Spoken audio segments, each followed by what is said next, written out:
Good evening and welcome to episode 3 of Finding My Path. As I continue to share a little bit of a window into my world as an entrepreneur, as someone who is looking to help creatives, and just as someone who's trying to find the best way to make my way through the world and pursue my journey. I hope that you are able to gain some good thoughts from my struggles, my successes, and just the experiences that I've had from the past. I'm looking forward to sharing these with you. I ask that if you're listening and you are hanging out with us a little bit, that you share the post so that others might see. Also, put your comments, put your answer to the question of the day. Our question of the day is, what lens do you use? In other words, what shapes your lens? What shapes how you see things in this world? What do you find that informs how you look at the world? I think it's a really pertinent question for today, and we'll talk more about that in a bit. But that's the first question. What is your lens? Go ahead and put that in the comments and share with me what shapes your lens. What filter do you use? For today, that really is the theme. And we're going to talk about a number of things. I'll share a little bit about what's going on with Leaders Must Lead right now, some of the things that are coming up for Leaders Must Lead, some of the things that I've been working on, also a couple things I've been struggling with. I know that we all have struggles, and for me, I still find it a little bit challenging to share them out there to the world on Facebook Live, but I think that it's the right thing. It's the right thing to acknowledge that we all have them, that we all have these fights every day, and that as we work to overcome them and we share them with each other, that's how we get stronger. We are all stronger as a group than we are as individuals.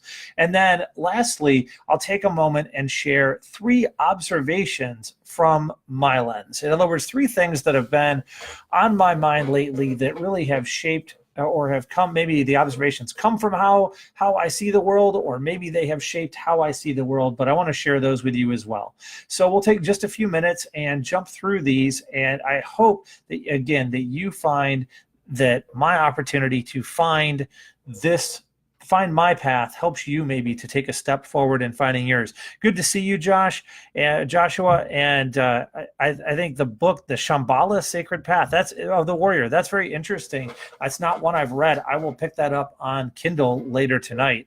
And I'm glad that helped shape your lens. I'm curious, if you were to take one thing, what shape piece did you get out of it, or what filter did it give you, if you can distill that? And if you can't, that's fine, but if you can, it's great. I appreciate you sharing it. So today, what's going on today? For me, there are a few things. I'm working on a lot of stuff for work, and then of course today is 9/11, and there's a lot that connects to that in my heart. So I want to share a little bit of just where I was on this day. I think stories matter. I keep putting that in these posts, and it's true. For me, my story of 9/11, it isn't complicated. It's not nearly as harrowing as many of my friends, and I feel very fortunate to be here. Some of my friends and many of my friends' friends are not, but I want to share that with you as well. So Josh, your lens, you say, is that society must focus on creation. That's great. I think that's a fantastic message to take, and is one that gets missed. If you know me at all, or you followed much of what I write, or even what I tweeted out earlier today, it is that creation has value, that creatives have value and in this world, and it's often not said. And that if we create something that we build for the long term, the people who do that have real value. And it's not about a short-term gain. It's about creating for the long term and adding our balance to the world, adding our component to the world, sort of like building a beautiful structure, and we each build our piece of it. So thank you very much for sharing that, Joshua. I greatly appreciate it. So for me, where was I today on 9/11? I've been asked that probably 9 or 10 times today. I won't spend a lot of our time on it, but I do feel compelled to take a couple of minutes. I was back in 2001. I was in Washington, D.C. I was living actually in Maryland, in a town called Crofton, Maryland, in between Annapolis and D.C. and excuse me, in Baltimore. And more importantly, that morning I drove to work, and I walked into work in Silver Spring, Maryland, just on the north side of DC. And I saw the plane hit, and I remember the confusion. We didn't know what was going on.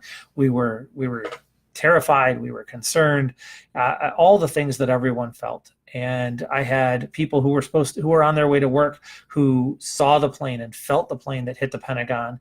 And we just sat in disbelief. And finally, we decided to call the day and say we just couldn't work. We didn't know what was going on. It was terrifying. So what did we do? We decided to go and look. We decided to go look outside, and we went and looked outside, and then we got ready to go. And I will never forget the sight that was, again, everybody has their iconic sight. For me, it was that when I went to go get on the DC Beltway to drive home, that there were tanks on the DC Beltway. And that's just not something that I ever thought that I would see in the U.S., that I could see in the distance, smoke even across town, smoke rising from the Pentagon, and that I had friends who were there. And it was a really hard time, and hearing a lot about that. Man, I live in Michigan now, and I've come back, but even just talking about it, you can probably see and certainly hear, I get choked up and talking about it from the friends that are lost, and just from the act and the memory of how powerful that is. And I was in DC for a lot of other things. I was in DC for the DC sniper, and one of the people that was killed was at a place that we frequently ate lunch. So that's something that I was close to, but nothing touched me or touched us in the way that this did. And I was a guy who flew a lot as well, so I was fortunate to not be on a plane. And it's just, it's a lot. So a huge amount of respect and honor to those who were lost, to those who were brave, to the first responders, to everyone that dealt with the challenging issues and continue to deal with the challenging issues that came from that day. I'm so thankful that we live where we do, and that we have all of the experiences and opportunity that we do.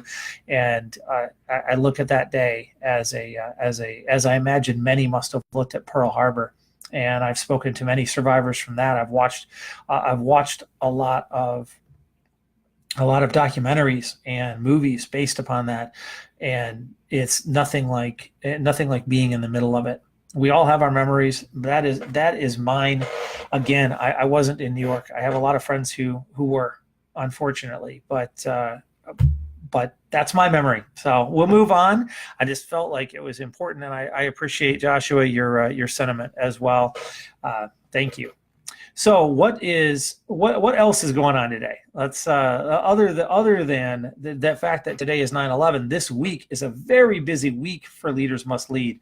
We have a few things that we're working on that I'm very excited about. One is that the first of several podcasts that I've been honored to be a guest for was actually made live this week. If you haven't had a chance to listen to it, my friend Dan Zehner, Zehner, runs a group called Anthem of the Adventurer Tribe, and his podcast is the Anthem of the Adventurer. He talks about the importance of adventure in our lives, and I had an opportunity to be interviewed for that. It is posted in the Facebook group in the Leaders Must Lead Facebook page on the timeline. So take a listen. It's only 20-25 minutes, so pretty short. Lots of really good stuff there that I think you'll gain some fun from. Share it out. I'd love for more people to hear the podcast that he has going. It's very nice. A few more podcasts will be coming up soon. I'm excited about that. Second thing that I'm working on right now, and again, we'll get to looking at the lens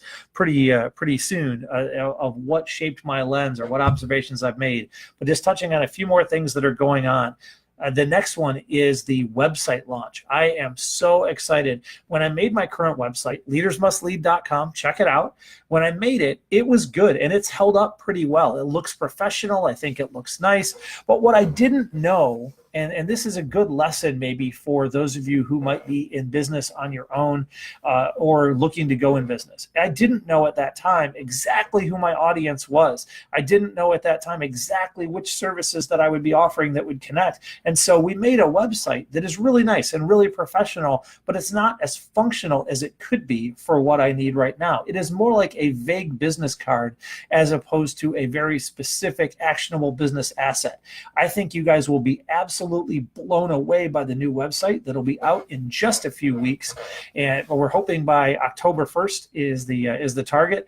And it is a completely new look that is very modern, sleek, and it will have a lot of content for you to get, including a free webinar that we'll talk about in a moment, and a bunch of other resources that we're going to be offering out, along with, of course, access to our paid mastermind and one-on-one consulting and speaking services. But that is very cool. Cade Advertising is taking care of that for me, and they are tremendous to work with. I just got off a call with their team a little bit ago. They are super nice and super helpful. So if you have marketing needs, no, they don't pay me for this, but if you have marketing needs, they're good people to go. Just please at least do let them know I sent you, so at least they know where you're coming from. But I get nothing. I'm not being sponsored here. The second that is related to that is that the new logo. I would be interested to know what you guys think of the new logo. In the last day or so, my logo has changed on the social media platforms, and I'd love to know whether you think, hey, this is better than the old one, worse than the old one. If you didn't see the old one, then just let me know what you think of it. We're probably going to put one up with a black background that I think looks just a little bit stronger. But so if you don't see the black background, it's probably coming. But I'm curious of your thoughts on that. The next thing that we're working on is that I'm developing a free time management webinar and a free time management checklist, both of which I will be putting out there. Hopefully next week we'll be recording. So if you guys are interested in that, send me a personal message and I'll make sure that you get it. Send me a DM on Facebook and I will and I will get that. This is time management training that I have done for hundreds of people in a bunch of paid events, and that has changed my clients' lives, and we're going to be offering it for free to you. So I'm very excited about that. I'm going to put it into a little bit of a better, more condensed format. So it'll be the 7 steps to giving you great time management and ways to decrease overwhelm and increase your efficiency. So that is coming. Like I say, send me a DM, comment in this post, and I will make sure that you find out about it as soon as it goes live. Watch it on the page. I'll be posting it all over the place, and we're going to record that. And then that one is going to be available for free after the recording on my website. And I'll be excited. Also, as part of that, anyone who participates in that live webinar will get a free time management checklist. I am desperately trying to get them finished in time. The checklist may be slightly delayed from the webinar. My apologies if it is, but you will certainly get both. And I'm looking forward to that. That is, as I say, that's something I've taught now to probably 400 or 500 people, and the impact has been very powerful. Speak to any of my clients and they would share that with you. Along with that, I have a couple of other nice announcements. We have our next live training event. So this is really this tiny little bit is only applicable to those of you guys who are in Michigan, I would guess, maybe Northern Ohio or around Toledo. But I will have our next live training event probably in mid-October. I'm looking to finalize the venue in the next couple of days. It'll be 3 hours, most likely in an evening. And I am debating between 2 topics. So you let me know which one you think. If you were going to go get dinner at a nice restaurant, because it looks like we're hoping that the venue will be one of our restaurant partners that offers amazing food. So think really high quality food from one of the best chefs around. And we're going to have dinner and then this training. And the 2 topics that I'm debating between are either how to reduce stress and decrease overwhelm, and really clear strategies for doing that. So related to the time management, but not quite the same. Or secondly, how to increase sales in whatever you're doing. In other words, how to sell more regardless of what you're selling. So I would talk about some of the practicals and the essentials of selling, but also talk about how that can work in your world and understanding the strategy, why it's okay to actually ask for payment for different things, and as long as you provide incredible value, and the strategy of being able to do that. So which one of those do you think that would provide you more value? If it were you, which one would you sign up to go and watch? I'm likely to do both over the next few months. There's been a lot of demand for both, but I'm curious as to what you think the one that would be more in demand would be. I'm hoping we're going to have a very limited facility, so probably 25 people at most. And this type of an event, I would expect we're going to have a really significant demand. I look forward to that, and look forward to having it locally. Also, our mastermind. And then after we talk about the mastermind, I'll move on to talking about the things I'm struggling with, which is one of my promises to you guys, and then also my observations from the Lens. But the mastermind, if you haven't heard of it yet, it's the Leaders Must Learn Mastermind. I'm passionate about learning. I'm passionate about helping people, and about doing so in a super affordable way. I want to provide free content like this. I want to provide free content like the things you see posted on my site and that webinar that's going to be coming up. But there's also an executive coaching component. I do a lot of one-on-one coaching, and of course that's hundreds or thousands of dollars a session, and not everyone is in a position to be able to afford that, even if it comes with a tremendous return on investment. They still are in a tough place. And because most of my clients are musicians and chefs and artists and just creatives of all sorts, or small business entrepreneurs, I'm very sensitive to the money issue. And so I have launched a mastermind that allows for less, at the moment, it's less than $50 a month for you to be able to get, it'll eventually get to $97 a month, but right now it's less than $50 a month. You get access to executive coaching in a group environment twice a month live. You share your questions, what challenges are going on in your world, and I give you real answers. Also a private Facebook group and a bunch of other bonuses. I'm not here to sell all that, but I will tell you I'm working on this week's mastermind topic, which is the power of small numbers. We've talked about a number of things before. This week we're digging into an intro topic of the power of small numbers, and then I open it up and answer questions for everybody.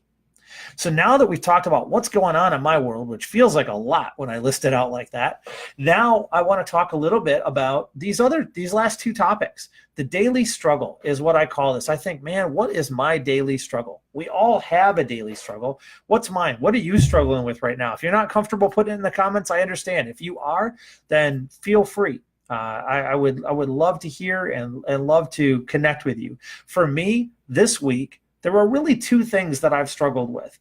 The first is a communication snafu, which is pretty unlike me, but it happened in a significant way that has an impact. And the second is that I've really been fighting my energy levels. I've had thyroid issues for a while. I had mono twice. I don't recommend getting it once, much less twice. The second time, it destroyed my thyroid, and because of that, I've been on medicine for thyroid for a while. I noticed a few months ago that I was really just lethargic and tired all the time, and so we tested increasing my thyroid medicine. I felt great. I felt awake and alive and wonderful. And then I went and I talked to the doctor, and they did a test, and they said, we need to reduce your dose. And so unfortunately it got lowered, and now we're working on getting it back to the right spot. Today I feel really good because we tested a higher dose, and it doesn't do anything other than allow me to feel significantly more focused and clear and efficient and effective. And to use your word, Bill, good to see you. To use your word, it allows consistency for me. And consistency is I think a struggle for most people. It's been a struggle for me. The second challenge that I have encountered recently has been with a communication snafu, and that's just without giving too many details, because I don't want to give away the parties involved. Effectively, I shared something that unintentionally miscommunicated a message that actually then got taken it got taken in one way, it got shared with someone else, and it impacted a potential client in a negative way. And this wasn't there was nothing malicious, there was nothing that was shared that was inappropriate, but I suspect that I used a turn of phrase that gave the wrong idea about something I meant to say. And what it reminded me of, and the way that I get past it, is to take a breath before I respond, to not give 5 or 6 things all at once when I'm in a compressed environment talking to someone, but pick the most important, say it calmly, make sure that it communicates properly, ask a quick follow-up question and move on, as opposed to letting the communication piece get out there and impact people in a negative way. The last thing that I want to do is be of hurt to anyone. I help people communicate. The last thing I want to do is do it wrong. So my energy levels and communication snafu have been the challenges for these last couple of days. I have been fighting a little bit of consistency, just like you as well, Bill. So now we talk about the last thing I've got for tonight, which is the observations that I call it 3 observations from my lens, but maybe it is what I see through my lens. Maybe it's that they're shaping. And these 3 things that have been on my mind, they've been on my mind all week. And that's really my commitment with this series, is that I'm going to talk to you about what's going on with me right now, what's on my mind, what I'm excited about, what I'm struggling with, what I'm thinking about, what's grabbing me, what I'm learning from. Just like I told you guys, I was learning from the How I Built This by Guy Raz. That podcast has been great for me recently, along with a lot of my normal podcasts. And I'm reading a couple of cool books that I'm hoping to be able to talk about on Friday as I get a little further in as well. But these observations are 3 things that have stuck with me. They've come up with clients, they've come up in personal conversations, they've come up in a number of places. So number 1, our gut is not, or I would say this, our gut is always right, but only when it says no. So I talk to a lot of people who, man, they're like, I trust my gut. I'm going to do what my gut says. And that's an emotional thing. And there's an aspect of that is good. The problem is that we are biased in so many ways with our gut when it is telling us something that we think we want to hear. So what I would say is this, and the most common example I use is interviewing. If you're interviewing somebody and your gut says walk away, then you should always walk away. Your gut is going to be right 99% of the time. But if your gut says, hey, they're going to be a good match, well, that's what you want to hear. That's the outcome you want. So now you need to objectively validate that. So our gut is always right, but only when it says no. That's come up in a number of conversations with, I think, 3 different clients in the last week, and just reminding them that it isn't about an emotional response, it's about an objective response. But if our gut does say no or it isn't the right thing, make sure that we walk away. Both of those are important. Secondly, the next topic that's really been grabbing me is that the world only has a chance to shape us if we're not shaping it. Now that may sound kind of vague, but that's kind of how it's got stuck into my head. And what that means to me is that I look at the world and all the different people I'm connected to, and I'm connected to across all social media, probably 20 or 30,000 people. And I find that they are now really divided in my mind into a couple of categories where it comes to this. They tend to either fall into, and these are very broad categories, of course there are degrees of gray on the spectrum, but they fall into either the category that the world is out to get them, and everything is bad, and their comments are, well, here's what happened to me, here's what I'm enduring, here's why are people out to get me, the people did this to me. Those are the type of comments that you hear, and those are very reactive. They're comments that are you being acted upon. I find that then the other 20 or 30% of the connections that I have are more of the other. Everything that happens is, hey, here's what happened, here's what I'm doing. They are taking action. They're saying, here's what I'm going to do. Here are my goals. Here's what I'm working towards. Here's how I'm shaping the world. So again, in my mind, the thought here is that the world only has a chance to shape us if we're not shaping it. So take the initiative, get out there and shape the world. That's the thought. And the last one, and this one I suspect will come up in a couple of other posts going forward, that is that our flawed perception of money causes us to miss opportunities. What do I mean by that? Guys, I'm not a financial expert by any means. I'm not an accountant. Now, can I look at a P&L, a profit and loss statement, and help you win? Absolutely. But I believe pretty passionately that our flawed perception of money causes us to miss opportunities because we judge things within the narrow focus that we have. And what I've observed is this, I'll give you an example, is that if someone makes $20,000 a year, they can perceive themselves, unless the most they've ever made, that they can perceive themselves making 30, but they struggle to perceive themselves making 100. That might be fantasy land. And that scales. It's about a 50% match. So if you make 50, most people can perceive themselves making 75, but they can't perceive themselves making 150 or 200. And it continues to go up and up. The challenge with this is that it's very limiting, especially for those who haven't made any money. It makes them feel trapped. And it's good to recognize the fact that it's not actually as hard as we're making it out to be. The way that I do that is I look and I say, who out there is doing it? 1 in 17 people in the world has $1 million, in the US rather, has $1 million. So how can I be one of those people? But more, it traps us because we are these creatives that I work with are like, man, I've never made any money. How do I take not making any money and look at that and have a different perspective? And it's about opening your mind and realizing that there's nothing preventing you from making $100,000 or $200,000 or $500,000 other than time and effort and making sure that you have the right plan. So if you have a good plan and you look and you say, you know what, I'm going to go make, just take a step forward. I'm going to go make $10 a day. Well, that gets you close to $5,000 for the year. Can you make out of your passion $10 a day? Well, now step it up and talk about making $20 a day. And now you're at 10.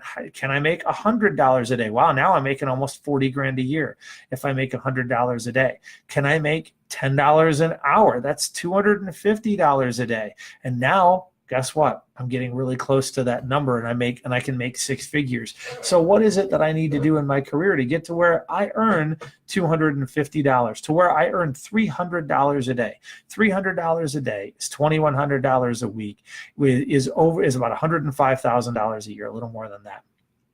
So how do I get to where I earn $300 a day from what I do? That is the power of small numbers that we'll be diving in more to in our mastermind this week. But it is also a way to open your mind and help you understand that you can connect with opportunities that are available if we change our perception, if we take it from flawed to clear. So that's really what my lens has shown me this week, and maybe what's helped shape my lens is just reminding me that the gut is always right, but only when it says no. The world has a chance to shape us if we're not shaping it, and our flawed perception is the thing that causes us to miss opportunities. Which one of those jumps out at you? Which one of those do you say, yeah, I agree with that, or I disagree with that, and you have a different opinion? Is there one that you think, man, this makes a difference in my world, it helps me, or I just agree with it, or it's new? Let me know. Put that down in the comments, and we're going to wrap up here in a second. I'm always glad to answer anything that you guys might like. I'm going to be continuing to share on Tuesday evenings and Friday mornings. That's the time frame for the right now, so you can tune in then, and we're going to keep looking at what are the type of things you want to hear about. What is on my mind? What can I share? What can I share that might be of benefit to you? If my journey of finding my path has any chance to help you find your path, then I'm in. Guys, have a great night, and until we talk again, keep finding your path. Thank you.